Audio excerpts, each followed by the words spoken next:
So, yun. Saan pa tayo, sir? Wala na.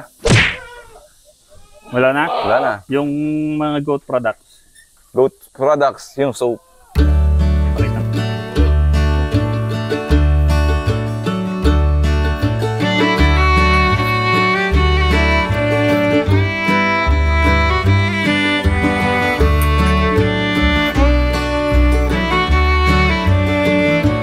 Ito na. So, Wala yeah, pa mga tol, na. Bale, nakaikot na nga tayo dito sa San Francisco Goat Farm. Nakita natin yung mga kambing ni Nasir. Mga dumalaga, materyales, mga back na imported, back na island born. Yung mga pambenta nila, meron din, siyempre, mga backling.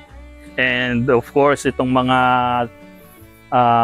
kids nila dito, yung mga bagong panganak, na open for reservation.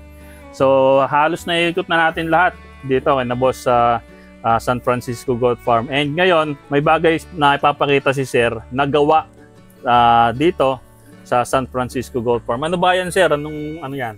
Pure Goats Milk Soap. Yun! Yan. Man, we here for a long time, just a little time, so I wanna make sure it's the best time ever.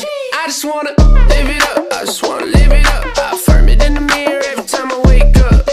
Give it up, I just gotta give it up. I ain't even gonna stress it, I'm just here to have fun.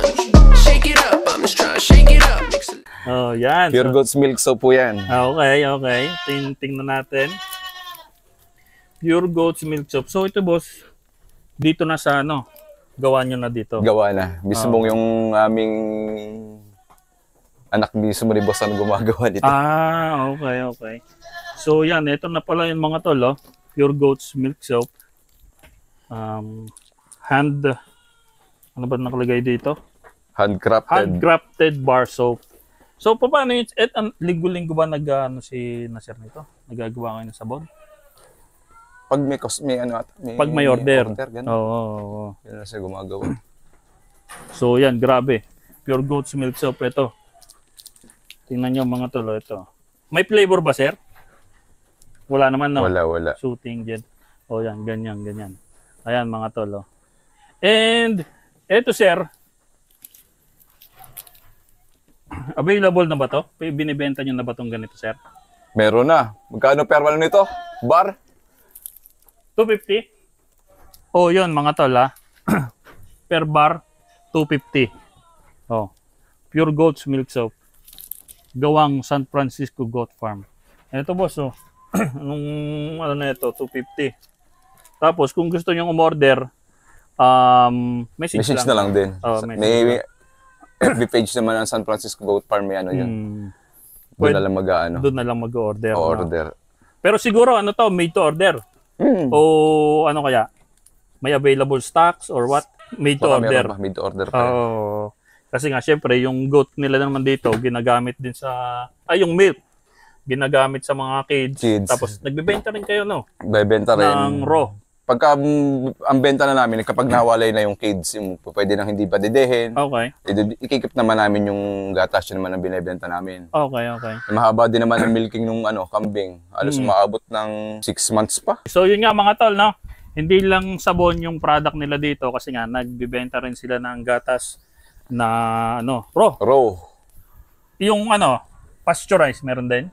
Mahirap kasi. Pero ginagawa din naman pasteurize. Ginagawa na rin. Kasi may matrabaho lang. Kaya lang ang stock namin. Hindi kami nagganong lang. So, yun namang sa raw. Magkano naman ang bentahan ng raw?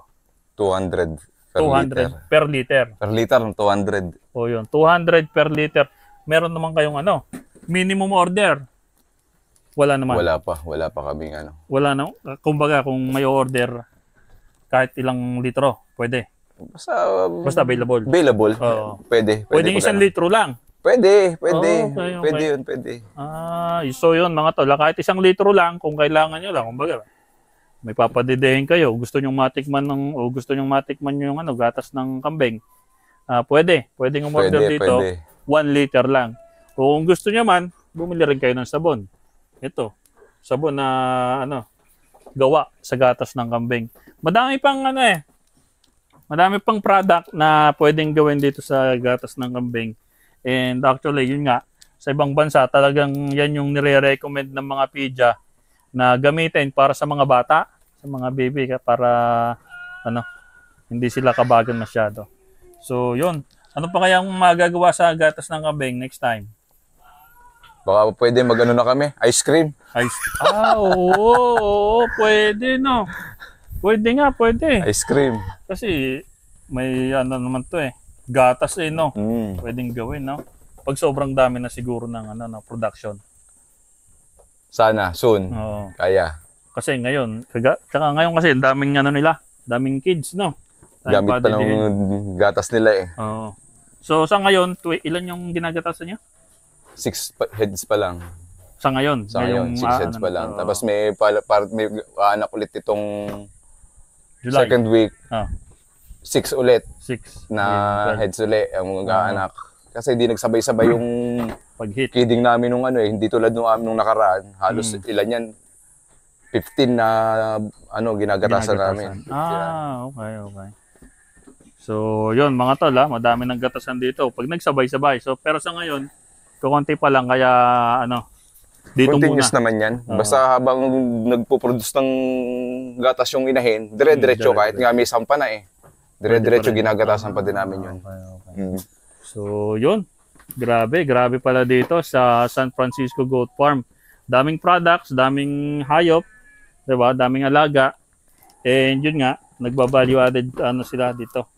Pagaya ng mga sabon, nagbebenta rin ng gatas. So, boss, imbitahan mo sila pumunta dito kung kailangan nila ng kambing. Welcome po kayo dito sa mga gusto po gumaya sa amin, mahilig sa kambing, gusto magsimula magkakambingan, yan. Pasyalan po kayo dito sa San Francisco Goat Farm. San Francisco Goat Farm. Message sa FB page po ng San Francisco Goat Farm, yun lang po. Yun. Lagi ka naman nandito yata, sir, no? Okay po, lagi ako. Kung may papasyal dito, ikaw nang mag-entertain. Ako na po. Yun, nandito naman pakilala ko ulit, sir. Alvin Angeles po. Yun, ng San Francisco Goat Farm. Si Boss Alvin. So, again, may mga available dito, sabon, raw milk. So, yun.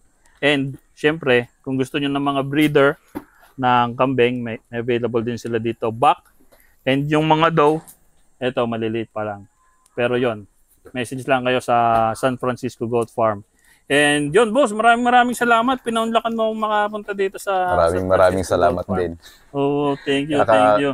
And yun nga, itong sabon na to, iuwi ko na to. Itatry ko na to, mga tol. Pwes mo naman! So, yan. Maraming salamat sa inyong panonood, mga tol. And again, itong anak ng inay. Ingat, mga tol. Yun. Thank you, boss.